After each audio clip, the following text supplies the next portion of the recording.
Eric, can you be specific about when you met Rockefeller, how it happened in these discussions?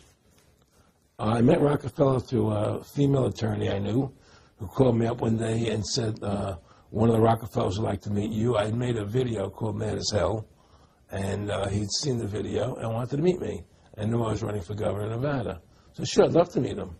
And I met him, and I liked him, and he was a very, very smart man. And we used to talk and share ideas and thoughts. And he's the one who told me 11 months before 9/11 ever happened that there was going to be an event.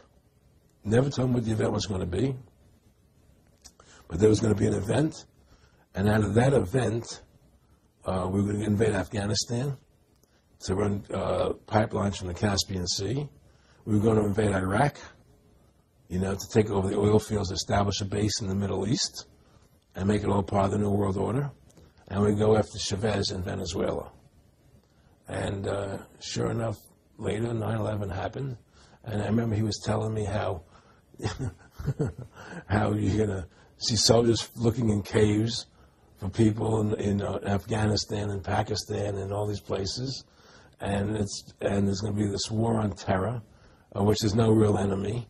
And the whole thing is a giant hoax, you know, but it's a way for the government to take over the American people. He told you it was going to be a hoax. Oh, yeah. Oh, yeah. There's no question. He says, there's going to be war on terror. And he's just laughing. There's no... Who are we fighting? I mean, why do you think 9/11 happened and then nothing's happened since then? Do you think that our security is so great here that these people who pulled off 9/11, who were able to can't knock down another plane? Come on, it's ridiculous. 9/11 was done by people in our own government and our own banking system to perpetuate the fear of the American people and to subordinating themselves to anything the government wants them to do. That's what it's about, and to create this war, this endless war on terror. And that's why and that was the first lie. And the next lie was going into Iraq, you know, to get Saddam Hussein out with his weapons of mass destruction. That was the next lie. Now, specifically, this was a little over 6 years ago?